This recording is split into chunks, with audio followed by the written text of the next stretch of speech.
الف اللہ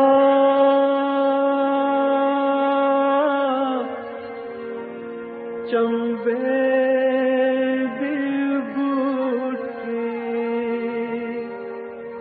میرے من وچ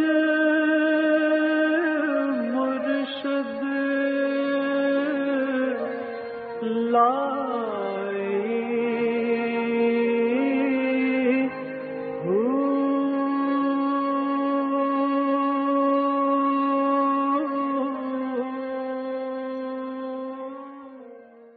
بسم اللہ الرحمن الرحیم۔ السلام علیکم، پروگرام المرشد اور میں ہوں منور عتیق۔ ناظرین محترم، آپ کے سوالات ہیں اور رہنمائی کے لیے ہمارے ساتھ موجود ہیں ہمارے بہت ہی محترم جناب حضرت امیر محمد اکرم عوان صاحب۔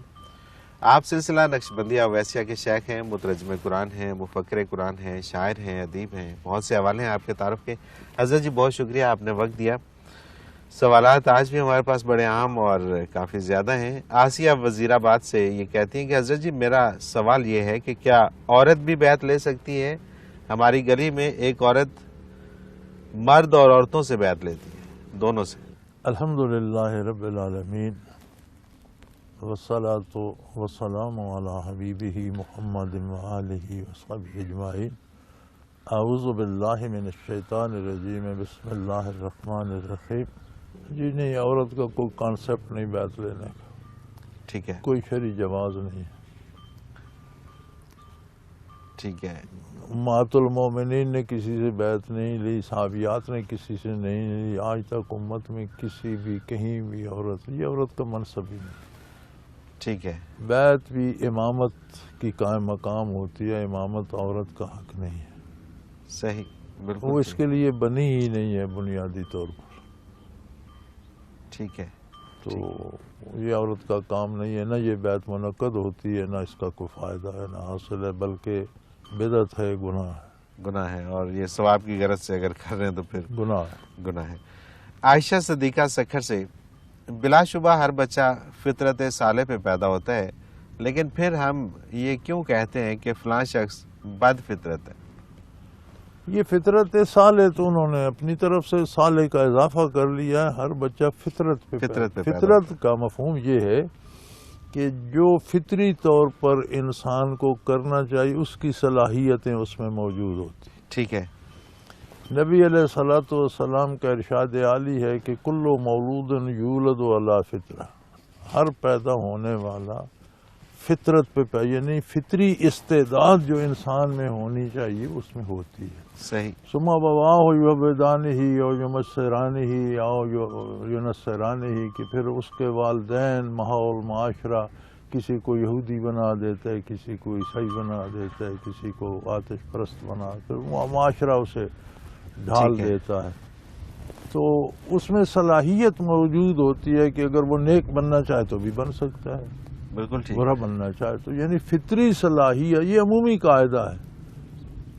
اللہ ماشاء اللہ کوئی پیدا ہوتا ہی پاگل ہے یا ہوش نہیں ہے تو یہ جزوی واقعات ہیں، عمومی قاعدہ یہ ہے کہ ہر پیدا ہونے والا اپنی فطری استعداد لے کر پیدا، تو یہ صالح کا انہوں نے ساتھ اضافہ کر لیا، فطرت پہ پیدا ہوتا ہے۔ صالح ہونا یا غیر صالح ہونا آگے اس کی تربیت یا اس کے کردار یا اس کے عقائد پہ منحصر ہے۔ بالکل ٹھیک ہے، بالکل ٹھیک ہے۔ اچھا جی، یہ ایک سوال ہمیں بھیجا ہے نوید ملک ہیں، انہوں نے یو ایس اے سے یہ سوال کیا ہے۔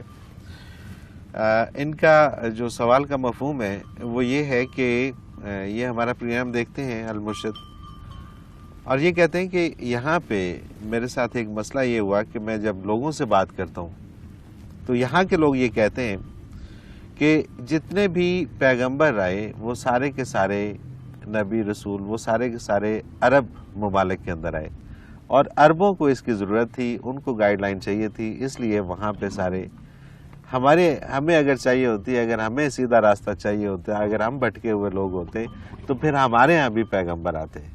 تو وہ کہتے ہیں کہ مجھے اس میں بڑی کنفیوژن ہو رہی ہے اور مجھے نہیں سمجھ آ رہی کہ میں ان کو کیا جواب دوں۔ گزارش یہ ہے جی کہ ایسی بات نہیں ہے، قرآن کریم میں ارشاد ہے کہ دنیا میں کوئی ایسی قوم نہیں جس میں ہم نے نبی نہ بھیجا ہو۔ ٹھیک ہے، ٹھیک ہے، ہر قوم میں نبی آئے، امریکہ میں بھی آئے، برطانیہ میں بھی، جہاں جہاں انسانی آبادی تھی، برِ صغیر میں بھی آئے، چین میں بھی، جہاں جہاں جاپان، جہاں انسانی آبادی تھی، ہر قوم میں انبیاء آئے۔ ٹھیک ہے۔ اب یہ کہ قرآن مجید میں جو تذکرہ ہے وہ اکثر ان لوگوں کا ہے، ان انبیاء کا ہے جو عرب میں آئے، تو چونکہ قرآن کے پہلے مخاطب عرب تھے ٹھیک ہے۔ تو انہی انبیاء کا تذکرہ قرآن نے فرمایا جو عرب میں مبعوث ہوئے، صحیح۔ فلسطین تک آئے، عرب تک آئے، ان علاقوں میں جو آئے، جن کو وہ جانتے تھے یا انہوں نے نام سنے ہوئے تھے۔ تو ورنہ تو یہاں ہندوستان میں بھی 5 نبیوں کی قبریں مشہور ہیں، معروف ہیں کہ یہ انبیاء کی قبریں ہیں۔ ٹھیک ہے۔ اور بھی بہت سے مسئلے جو آئے جنہوں نے قوموں کی حالت بدلی، تو ہو سکتا ہے وہ نبی ہوں، بالکل بعد میں ان کی تعلیمات بدل گئیں۔ وہ اب عیسیٰ علیہ السلام کی تعلیمات عیسائیوں نے بدل دی، عیسیٰ علیہ السلام کو خدا کا بیٹا بنا لیا۔ تو کیا یہ عیسیٰ علیہ السلام کی تعلیمات تھی؟ وہ تو نبی تھے، انہوں نے تو حق بیان کیا، یہ انہوں نے گھڑ لیا۔ اسی طرح یہودیوں نے گھڑ لیا، یہ کو انہیں موسیٰ علیہ السلام نے تو نہیں سمجھایا تھا۔ تو اسی طرح یہاں جو قومیں گمراہ ہوئی ہیں انہوں نے بعد میں اپنے لیڈر بنا لیے ہیں اور انہوں نے اس طرح کہانیاں گھڑ لی ہیں۔ تو ہو سکتا ہے جو پہلے ان کے پاس آیا وہ اللہ کا نبی ہو، چونکہ اللہ کا یہ قرآن میں ارشاد ہے کہ ہر قوم میں ہم نے نبی مبعوث فرمایا۔ بالکل ٹھیک۔ تو نبی ساری دنیا میں آئے ہیں، ہر قوم میں آئے ہیں۔ قرآن کے چونکہ پہلے مخاطب عرب تھے تو قرآن نے ان انبیاء کا ذکر مناسب سمجھا جو عربوں نے قصے کہانیوں میں سن رکھے تھے یا جانتے تھے، یہ جہاں تذکرہ ہوتا ہے۔ بالکل ٹھیک۔ اب امریکہ میں یا برطانیہ میں جو نبی آیا اس کی بات عربوں سے کرنے کا کیا حاصل تھا؟ صحیح۔ تو ایسی بات نہیں ہے، قرآن تو بتاتا ہے کہ ہر ما من قوم، کوئی ایسی قوم نہیں ہے جس میں ہم نے نبی مبعوث نہ کیا۔ بالکل ٹھیک ہے، بالکل ٹھیک۔ یہ شان صرف آقا نامدار صلی اللہ علیہ وسلم کی ہے، جب آپ مبعوث ہوئے تو پھر کسی قوم میں نبی کی ضرورت نہیں، سب کے لیے ایک ہی نبی، ایک ہی نبی آئے اللہ نے بالکل پیدا ٹھیک۔ ورنہ وہ جو 1,24,000 کم و بیش کہے جاتے ہیں وہ سارے عرب ہیں۔ اب عرب میں تو آپ کو چند حضرات کے اسماء گرامی ملتے ہیں جن کا ذکر قرآن میں ہے، بالکل ٹھیک ہے۔ تو باقی 1.25 لاکھ کہاں ہے؟ بالکل ٹھیک ہے، اور وہ انہی کے اندر ہی ہے، ان کو پتہ نہیں چل رہا شاید۔ ہر قوم میں نبی آئے۔ بالکل ٹھیک ہے۔ پھر تو ان مغرب والوں کو چاہیے کہ عیسیٰ علیہ السلام بھی تو عرب میں اور فلسطین میں آئے ہوئے، پھر ان کو کیوں مانتے؟ وہ کو امریکہ میں یا برطانیہ میں تھے؟ جی ہاں، بالکل بالکل۔ یا موسیٰ علیہ السلام کو برطانیہ امریکہ میں تھے، ان کو کیوں ان مانتے؟ کو کیوں مانتے ہیں اور ان سے کیوں گائیڈ لائن لیتے ہیں؟ ان سے گائیڈ لائن کیوں لیتے؟ بالکل ٹھیک بات ہے، وہ بھی تو عرب میں ہی تھے۔ بالکل ٹھیک، تو اگر ان سے لے سکتے ہیں تو پھر حضور اکرم صلی اللہ علیہ وسلم سے کیوں نہیں لے سکتے؟ بالکل صحیح ہے، بالکل صحیح ہے، اور وہ تو مرکز ہے اور مرکز سے ہی چیزیں پھیلیں گی۔ بالکل ٹھیک ہے۔ یہ انہی کا ایک اور سوال ہے نوید ملک کا ہی، یہ کہتے ہیں کہ ہم اگر کوئی غیر مسلم زندہ ہے تو اس کے لیے ہم دعا اس کو دے سکتے ہیں، جیسے ہم عموماً یہ کہتے ہیں کہ may God bless you, get well soon, wish you good luck, اس طرح کی چیزیں۔ وہ کہتے ہیں کہ میں نے سنا ہے کہ جب بھی کافر کے لیے قانون یہ ہے کہ جب کافر کفر پہ مر جائے ٹھیک ہے تو اس کے لیے دعا کرنا جائز نہیں۔ ٹھیک ہے، وہ اللہ نے طے کر دیا کہ جس کا کفر پہ خاتمہ ہوگا وہ جہنمی ہے، اس کے لیے دعا کرنے سے قرآن میں منع فرما ٹھیک ہے، کہ اس کے لیے دعا نہ کی جائے، نہ اس کا جنازہ پڑھا جائے گا، نہ دعائے مغفرت کی جائے گی۔ جب تک زندہ ہے تو اس کی ہدایت کی دعا بھی کی جا سکتی ہے، صحت کی دعا بھی کی جا سکتی ہے، کوئی حرج نہیں۔ بالکل ٹھیک ہے، بالکل ٹھیک ہے۔ وہ کہتے ہیں کہ جی مجھے یہاں پر ایک صاحب ملے تو انہوں نے کہا نہیں جی یہ باقی چیزیں نہیں کہنی چاہیے، بس یہ کہنا چاہیے کہ may God show you the right path. نہیں، مطلب یہ زندہ جو ہے وہ انسان جیسا بھی ہے، گناہ گار ہے، کافر ہے، مشرک ہے، اس کے لیے دعا کرنا درست ہے۔ ہدایت کی دعا بھی کی جا سکتی ہے کہ اللہ آپ کو سیدھا راستہ دکھائے، یہ بھی درست ہے۔ بیمار ہے تو صحت کی دعا بھی کی جا سکتی ہے، ضرورت مند ہے تو اللہ تیری ضرورتیں پوری کرے، کوئی حرج نہیں، کوئی حرج نہیں۔ ٹھیک ہے، اگر کفر پہ مر جائے تو اس کے لیے دعا کرنا جائز نہیں ہے، کیونکہ مرنے کے بعد تو بخشش کی دعا چاہیے، مرنے کے بعد اب ملازمت کی یا صحت کی یا اور تو کسی بات کی دعا نہیں چاہیے ہوتی ہے، تو وہ جائز نہیں ہے۔ بالکل ٹھیک ہے، اور جب تک وہ زندہ ہے اس وقت تک یہ توقع رکھی جا سکتی ہے کہ اللہ ہدایت کہ اللہ تعالیٰ اس کو ہدایت دے اس کے لیے دعا بھی کی جا سکتی ہے۔ بیمار ہے تو صحت کے لیے دعا کی جا سکتی ہے، ضرورت مند ہے تو تکمیل کے لیے دعا کی جا سکتی ٹھیک ہے. یہ جو ایک کانسیپٹ ایک بنا ہوا ہے کہ جی وہ غیر مسلم ہے تو بس وہ تو پتہ نہیں کوئی اور ہی مخلوق ہے, تو نہیں اس سے انسان تو ہے نا, بالکل انتہائی نفرت.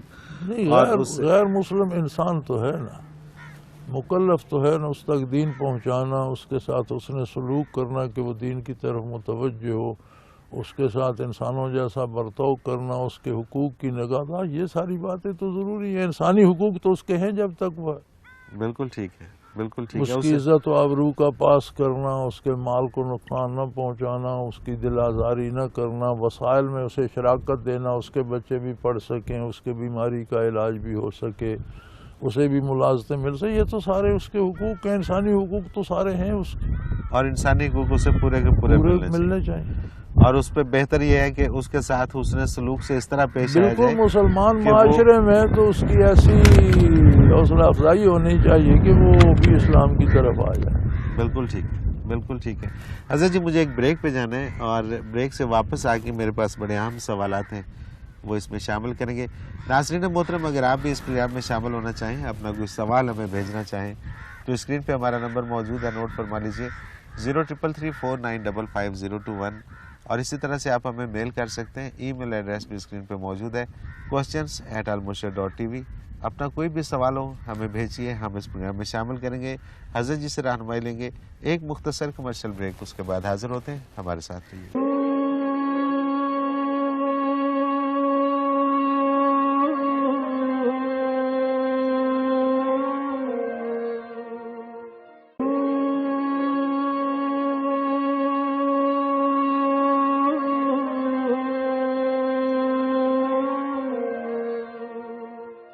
پروگرام میں ایک بار پھر خوش آمدید ناظرین محترم. آپ کے سوالات اور رہنمائی کے لیے ہمارے ساتھ موجود ہمارے بہت ہی محترم جناب حضرت امیر محمد اکرم اوان صاحب.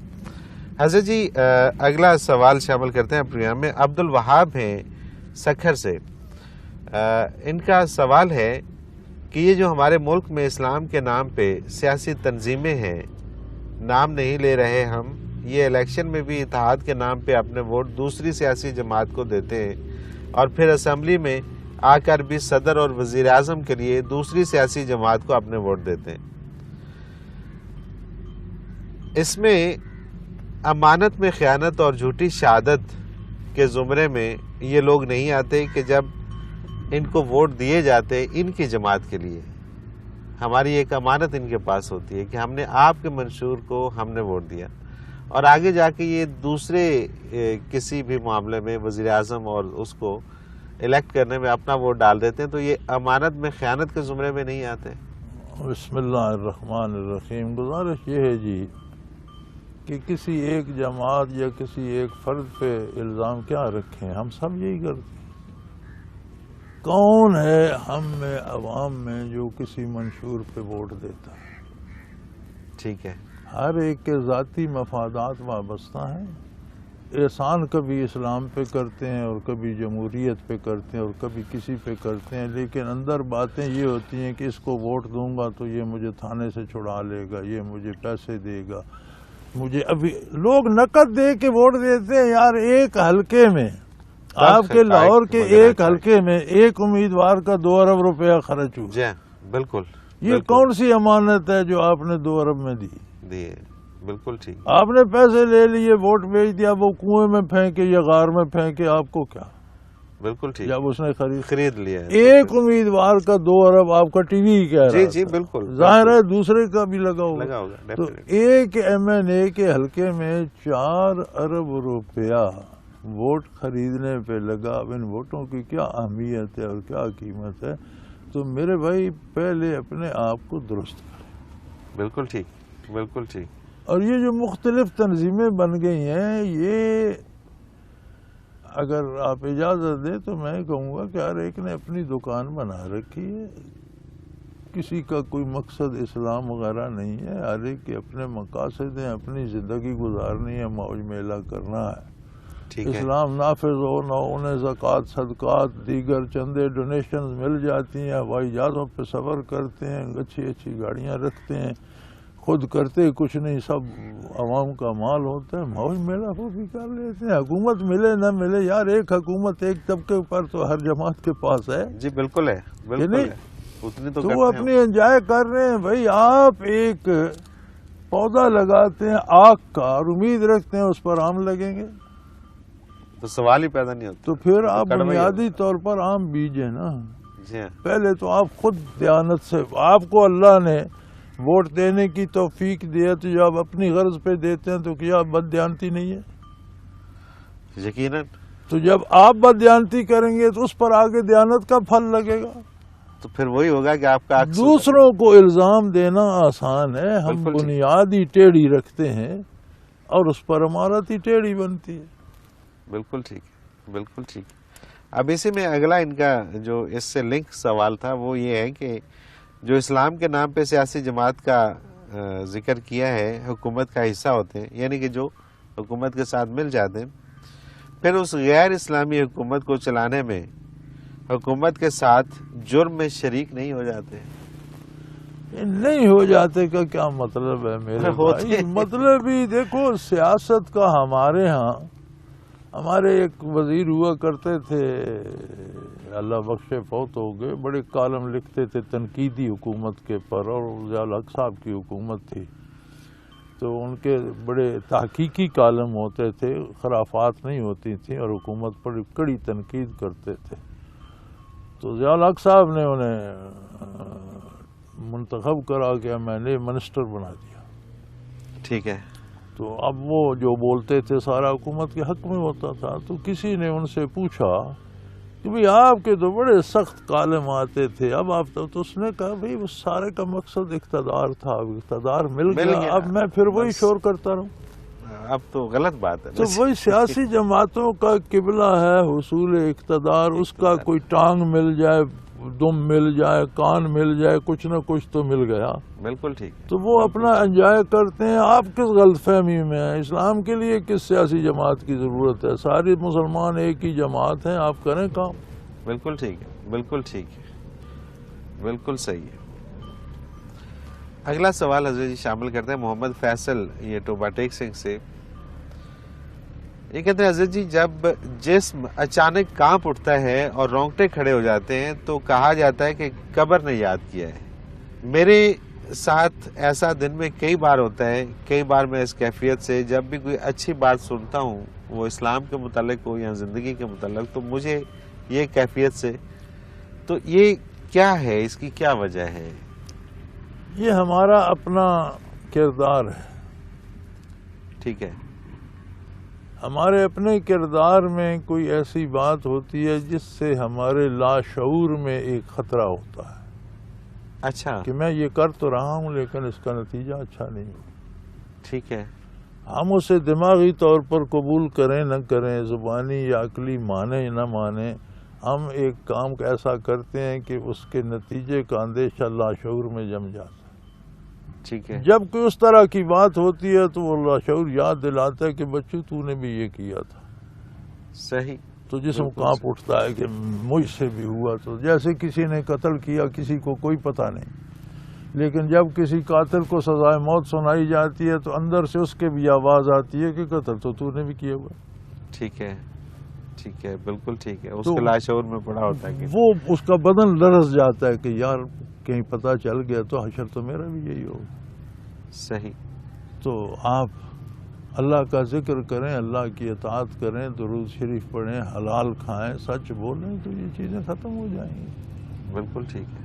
بالکل. توبہ کا در وہاں ہے اور اللہ کریم معاف کرنے والے ہیں. اپنا جائزہ لیں، اپنی زندگی کو اسلام کی اطاعت میں ڈھالیں تو ٹھیک ہو جائے گی. بالکل ٹھیک. بالکل ٹھیک. اچھا حضرت جی، یہ کچھ لوگ ہیں انہوں نے دعا کے لیے درخواست دی ہے. یہ اس میں مبین رحمان ہے، مٹھانی نوشہرو فیروز سندھ، اور حیدر خان ہے اور ان کی فیملی ہے کنڈیاں، یہ پتہ نہیں کون سی جگہ ہے. اللہ کریم سب پر رحم تسلیم فرمائے اور سب کی ماشاءاللہ. ضرورتیں پوری فرمائے. وہی حاجت روا ہے سب کا، سب پہ مہربانی فرمائے. سب کی دعا. اگلا سوال حضرت شامل کرتے ہیں تنویر الرسول ہیں لیا سے. یہ کہتے ہیں میں نے ایک حدیث پاک پڑھی ہے، وہ ذکر جسے کرامن کاتبین نہیں لکھتے اس ذکر سے 70 گنا بہتر ہے جسے کرامن کاتبین لکھتے ہیں. میرا سوال یہ ہے کہ وہ کون سا ذکر ہے جسے کرامن کاتبین نہیں لکھتے، اور یہ بھی کہ کیوں نہیں لکھتے؟ کرام الکاتبین کا کام یہ ہے، ما یلفظ من قول الا لدیہ رقیب عتید، جو بات لب پہ آتی ہے وہ لکھتے ہیں، ٹھیک ہے، جو کام ہم کرتے ہیں وہ لکھتے ہیں، جو معاملہ دل کا دل میں رہ جائے اس سے ان کا تعلق نہیں ہے۔ اچھا، ما یلفظ من قول، کوئی لفظ جو زبان پہ لب پہ آتا ہے، کوئی کام جو ہم سے ضرور پذیر ہو، ان کا کام ہے لکھنا۔ ٹھیک، آپ کے دل میں کیا ہے یہ معاملہ آپ کا اللہ کریم کے ساتھ، وہ اس کے ذمہ دار نہیں ہے۔ بالکل ٹھیک، تو ذکر قلبی جو ہے، ذکر خفی اور ذکر قلبی، اس کی بے شمار فضیلت حدیث شریف میں آئی ہے، قرآن کریم نے جگہ جگہ اس کا حکم دیا ہے، وَاذْكُرْ رَبَّكَ فِي نَفْسِكَ تَضَرُّعًا وَخِيفَةً وَدُونَ الْجَهْرِ، اللہ کا ذکر اپنے دل میں کرو، خاموشی سے کرو، اللہ سے، اللہ کی عظمت کا خیال رکھتے ہوئے کرو، بغیر آواز کے کرو۔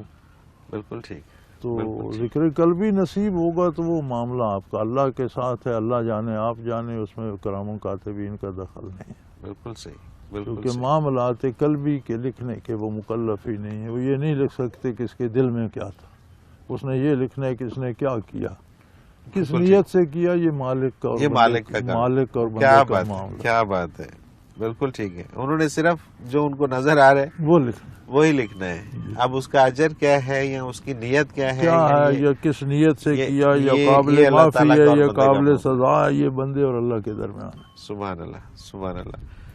طوبہ ہیں دبئی سے، یہ کہتی ہیں کہ میں نے دیکھا ہے کہ بہت سے کافروں نے بھی انسانی بھلائی کے لیے کام کیے ہیں، مثلا ہسپتال بنوائے، اسکولز بنوائے، ایک مومن اور ایک کافر کی نیکی میں کیا فرق ہے؟ بیٹا سادہ سی بات میں آپ کو سمجھا دوں، آپ ایک دکان پہ جاتے ہیں، اس میں بے شمار چیزیں ہیں، ٹھیک ہے، آپ قیمت دیتے ہیں، جی مجھے ایک موبائل دے دو، موبائل آپ کو مل جاتا ہے، پھر آپ کا باقی دکان پہ کوئی حق رہتا ہے؟ کوئی نہیں، کوئی توقع رکھتے ہیں کہ اس میں تو بڑی چیزیں تھیں، مجھے صرف موبائل دیا، آپ نے قیمت ہی موبائل کی۔ ڈیفینیٹلی، کافر کی نیکی ضائع نہیں جاتی، ٹھیک ہے، اور قیامت کو قرآن کریم بیان فرماتا ہے کہ کافروں سے کہا جائے گا کہ تم نے اپنی نیکیاں انجوائے کر لی۔ ٹھیک ہے، کافر جب نیکی کرتا ہے تو آخرت پر اس کا ایمان نہیں ہے۔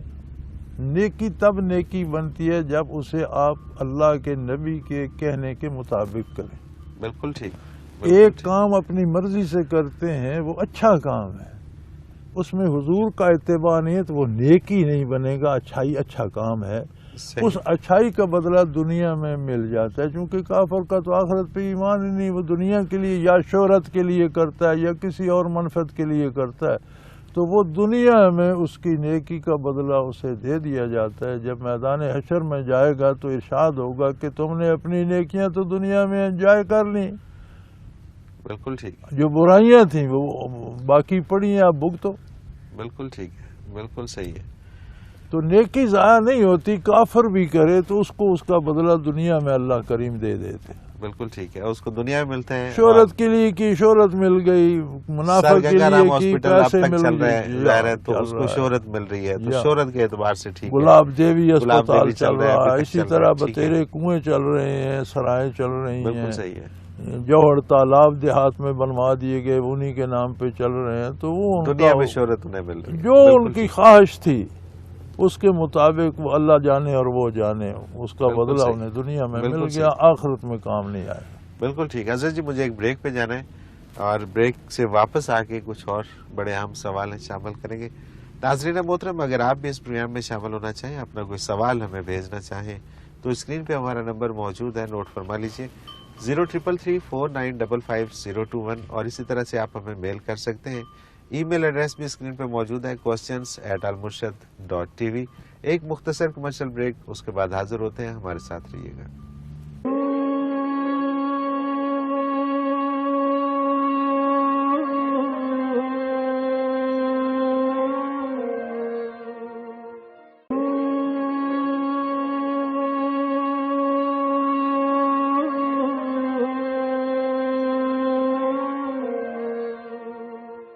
پروگرام میں ایک بار پھر خوش آمدید ناظرین محترم. آپ کے سوالات اور رہنمائی کے لیے ہمارے ساتھ موجود ہمارے بہت ہی محترم جناب حضرت امیر محمد اکرم امان صاحب. حضرت جی اگلا سوال رافع سیالکوٹ سے. ان کا سوال ہے حضرت جی آپ نے ایک پروگرام میں فرمایا تھا کہ جو شخص عمرہ کرتا ہے اس پر حج فرض ہو جاتا ہے. اب عمرہ تو 2 لاکھ تک یا اس سے کم پیسوں میں بھی ہو جاتا ہے جبکہ حج کا بہت خرچہ ہے. اگر وہ حج نہیں کرتا تو کیا گناہگار ٹھہرایا جائے گا؟ اس پر حج جب اس کے پاس اخراجات ہی نہیں ہے، وسائل ہی نہیں ہے، تو گناہگار کیسے ہو؟ ٹھیک ہے. اگر وہ عمرہ کر لیتا ہے، اگر عمرہ کرتا ہے تو شرعاً یہ ثابت ہو گیا اس کے پاس فرصت بھی ہے، وسائل بھی، وسائل بھی ہے. ٹھیک ہے. تو اس پر حج فرض ہے. ٹھیک ہے. وسائل ہیں تو گیا ہے نا، فرصت بھی ہے تو اب اس گیا میں ہے. ڈفرینس ہے، وہ 2 لاکھ میں ہے، وہ 5 لاکھ میں ہے. بھائی 2-5 لاکھ کی بات نہیں، جو 2 لاکھ جمع کر سکتے وہ 2 سال نہ جائے 5 بھی جمع کر 5 سکتے. پیسے وہ کر لیں گے. ٹھیک ہے. بات امپورٹنس کی ہے کہ آپ کس بات کو امپورٹنس دیں. ٹھیک ہے. ہم جب حج نہیں کرتے عمرہ کرتے ہیں تو ہماری غرض یہ نہیں ہوتی کہ مجھ سے 5 نہیں ہوں گے اور 2 میں عمرہ کروں. غرض یہ ہوتی ہے کہ میں بھی سیر سپاٹا کروں، لوگ مجھے بھی حاجی حاجی کریں. بالکل ٹھیک. بالکل تو اس کی ضرورت نہیں ہے. اللہ کے لیے جانا ہے، 2 لاکھ جمع کر لیے تو 1.5 سال 2 سال انتظار کر لو، 5 جمع کر لو. صحیح. اور پہلے کوشش کرو اور کہ 5-2 کا فرق نہیں ہے، تھوڑا فرق ہے. ٹھیک ہے. 2-5 میں تو ویسے ایک وہ 2-5 کا فرق نہیں ہے، 2-2.5 یا 2-3 کا فرق ہے. ٹھیک ہے. 2-3 کا فرق ہے. اور وہ ضروری ہے کہ اگر آپ کے پاس 2 ہے تو پھر آپ انتظار کریں، اس کو 3 کر لیں اور پہلے حج اور کر لیں، بچت کر لیں، پہلے حج کریں پھر ہر سال اس کے عمرہ بعد کریں. ہر سال ہر عمرہ سال کرتے کریں. اچھی بات ٹھیک ہے. ہے. عمرہ نفل ہے. ٹھیک ہے. آپ نفل پڑھتے ہیں اور فرض چھوڑ دیتے ہیں. یہی لوگوں کو سمجھ نہیں یعنی آتی. آپ یہ کہتے ہیں کہ میں نماز نہیں پڑھ سکتا، میں پڑھ ہی نہیں سکتا، تو نفل پڑھ لیتے ہیں. فرض کے لیے کہتے ہیں مجھ میں ہمت نہیں ہے، میری صحت ٹھیک نہیں ہے، میرے پاس نہیں ہے، میں نہیں کر سکتا. یہ کیسے؟ صحیح. تو جیسے تیسے نفل پڑھے ہیں، نفل چھوڑ دیں، فرض ادا کریں، اس کے بعد پھر نفل پڑھتے رہیں. صحیح. عمرہ نفل عبادت، بالکل. حج فرض ہے. ٹھیک ہے. تو یہ عمرہ تو ہمارا ویسے رواج ہو گیا. نہیں سیر سپاٹے کے لیے ہم جاتے ہیں، کچھ چیزیں خریدی. وسائل کون عمرے پر جا کر خالی آتا تھا؟ سب کچھ نہ کچھ لے کے آتے ہیں. جتنی چیزیں خریدتے ہیں اتنے ہی پیسے حج پر لگتے ہیں. جی ہاں. حج پر جائیں. کچھ عجیب لوگ ہوتے ہیں. میں نے دیکھا حج میں ایک بزرگ تھے، پٹھان تھے، تو ہم تھے وہاں مینا میں عرفات سے واپس آ کر، تو وہ قربانی وغیرہ کر کے فارغ ہوئے تو حساب کر رہے تھے. ویسے ہی میں عادت ہے بزرگوں کا احترام کرنا، ان کے پاس بیٹھنا. تو ان کے خیمے میں بھی گیا تو بیٹھے حساب کر رہے تھے. میں نے کہا کیا ہو رہا ہے؟ پیسوں کا حساب کر رہا ہوں تو میرے پاس کچھ پیسے اور بچتے ہیں، 1 بکرا اور کاٹوں. اچھا. یعنی اتنی قیمت میرے پاس سرپلس ہے کہ قربانی کر چکا ہوں، لیکن 1 بکرا اور خرید سکتا ہوں، 1 بکرا اور 1 بکرا اور کاٹوں گا. اب یہ بھی تو سوچ سکتا تھا کہ اس کے لیے بچوں کے لیے کوئی چیز لے جاؤں گا، کمبل خرید لوں گا، کوٹ کا نہیں. اس کی سوچ یہ تھی کہ میرے اخراجات جو سفر کے ہیں ان میں سے اتنے پیسے بچتے ہیں، میں 1 قربانی اور. کیا بات ہے، کیا بات ہے. تو بھائی جو عمرے پہ جاتا ہے، میرے خیال میں یہ سمجھتا ہوں کہ وہ حج جتنے پیسے خرچ کر کے آتا ہے. بالکل ٹھیک ہے. چلو کرائے میں کمی ہے نا، خرچ میں تو کمی نہیں. وہاں جا کر تو وہی کچھ وہ بھی خریدتا ہے، کھانا پینا بھی کے اخراجات بھی کرتا ہے، چیزیں بھی خرید کے لاتا ہے، تحفے بھی لاتا ہے. تو اگر وہ تحفے نہ خریدے، بکرا کاٹ کے آ جائے تو حج بھی کر سکتا ہے. بالکل ٹھیک. تو یہ محض بہانے ہیں. بھائی حج فرض ہے، اور جب تک آپ کے پاس 3 چیزیں ہیں، وسائل ہوں، صحت ہو، فرصت ہو. ٹھیک ہے. اور ان میں سے اگر ایک چیز بھی نہیں ہے تو فرض نہیں ہے نا. تو پھر فرض نہیں. فرض نہیں ہے. اگر آپ کے پاس پیسے بھی ہیں، فرصت نہیں ہے تو بھی ایک عذر ہے، تو بھی خطرہ ہے دشمن کا. جیسے اب یہ کربلا جانے والوں کو گاڑیاں تباہ ہو جاتی ہیں، تو ٹھیک ہے. حج پہ جانے والوں کو قافلے لٹ جا، خطرہ ہے تو اب نہ جائیں. جب امن ہو جائے. بالکل ٹھیک ہے. بالکل. اسی طرح گھر میں کوئی بیمار ہیں، کوئی دیکھنے بھالنے والا نہیں، بچے چھوٹے ہیں، بیوی بیمار ہے، ان کو کوئی راشن دینے والا نہیں، تو تب تک آپ کے پاس عذر ہے. بالکل ٹھیک ہے. بالکل ٹھیک تو پھر جب یہ سارے عذر ہٹ جائیں تو آپ حج کے لیے حج جائیں. کے لیے جائیں. اس کے بعد عمرہ کریں, سال میں 3 کریں, کون منع کرتا ہے؟ بالکل ٹھیک ہے, بالکل ٹھیک ہے. اور اگر آپ نے پہلے عمرہ کر لیا تو پھر ثابت ہو گیا کہ آپ حج کر سکتے تھے. استعداد تو ثابت ہو گئی نا. بالکل ٹھیک ہے. حج تو فرض ہو گیا, آپ کریں نہ کریں یہ آپ کی مرضی. بالکل ٹھیک ہے. اور فرض کو چھوڑیں گے تو یقیناً گناہ تو ہوگا. فاخرہ اسماعیل ہیں راولپنڈی سے. ان کا سوال ہے, حضرت جی میں ایک کالج میں اسلامیات کی پروفیسر ہوں. پچھلے دنوں باب الصلاۃ پڑھا رہی تھی تو میں نے نماز کی اہمیت بارے بتانا شروع کیا.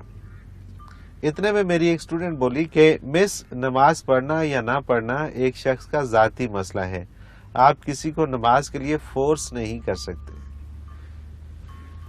کہاں آیا ہے کہ ہاتھ میں ڈنڈا لے کر نماز پڑھاؤ؟ اسے میں نے جواب دے دیا, لیکن آپ کسی بھی سلسلے میں اسلامک پوائنٹ آف ویو سے شخصی آزادی کی حد بیان فرما دیجیے. آپ کافر کو تو نہیں کہہ سکتے ٹھیک ہے کہ نماز پڑھو, ٹھیک ہے. ڈنڈا لے کر اسے مسلمان بھی نہیں کر سکتے. اسلام پیش کر سکتے ہیں, اس کے پاس چائس ہے, قبول کرے نہ کرے. لیکن جب وہ کلمہ پڑھ لیتا ہے تو پھر اگر والدین کے پاس ہے تو ان کا کام ہے اسے نماز پہ مجبور کریں, ورنہ پھر حکومت سے, حکمرانوں سے, صاحب اقتدار سے پوچھا جائے گا کہ ان لوگوں نے نماز کیوں نہیں پڑھی. جہاں ان کی جواب طلبی ہوگی وہاں ذمہ داروں کی بھی جواب طلبی ہوگی. اسی بچی سے پوچھو کہ جب یونیورسٹی میں آ گئی تو یونیورسٹی پہ کے قواعد پہ ڈنڈا لے کر عمل کرایا جائے گا یا نہیں؟ بالکل کرایا. اگر یہ داخلہ نہیں لے گی تو کسی کو کوئی غرض نہیں. ٹھیک ہے. ایک آدمی فوج میں بھرتی ہو گیا, وہ نہ مرضی سے سو سکتا ہے نہ جاگ سکتا ہے. اب جاگ جاؤ, اٹھ جاؤ, اب کودو, اب اچھلو, اب پریڈ کرو, اب وردی پہنو, سارا کرنا پڑے گا. جب آپ نے کلمہ پڑھ لیا تو اسلام آپ پر لاگو ہوگا. جو آپ کا ذمہ دار ہے اس سے پوچھا جائے گا کہ اسے نماز روزہ سکھایا نہیں, کرایا نہیں. صحیح. آپ کلمہ چھوڑ دیں, کوئی کسی کو ڈنڈا لے کر پڑھانے کی ضرورت نہیں. بالکل سادہ سی بات ہے. بچی یونیورسٹی کی ہے نا, جی ہاں, تو یونیورسٹی کے قواعد اس پر لاگو ہوتے ہیں. بالکل لاگو ہوتے ہیں. اسی طرح اسلام میں داخل ہوگی تو ڈنڈا لے کر نماز پڑھائی جائے. یہ جو لا اکراہ فی الدین ہے کہ دین میں زبردستی نہیں ہے, یہ دین قبول کرانے کے معاملے میں. اچھا ٹھیک ہے. آپ کسی کو زبردستی کلمہ پڑھنے پہ مجبور نہیں کر سکتے. اللہ نے آپ کو پیش کرنے کی توفیق دی ہے, قبول کرنا نہ کرنا اس کی اجازت اختیار اللہ نے اسے دی. صحیح. قبول کرے گا اجر پائے گا, نہیں کرے گا تو اللہ اس سے پوچھ لے گا کیوں نہیں کیا. یہ آپ کا کام نہیں. جب کلمہ پڑھ لیتا ہے تو فوج میں بھرتی ہو گیا, اس نے یونیورسٹی میں داخلہ لے لیا, اب اسے قواعد کی پابندی کرنا ہو. صحیح. بالکل. اب شخصی آزادی جو ہے وہ ختم ہو گئی نا, وہ ایک ادارے میں آ گیا نا, تو اب ادارے اور انسٹیٹیوٹ کے جو ضوابط ہیں ان کے مطابق چلے گا.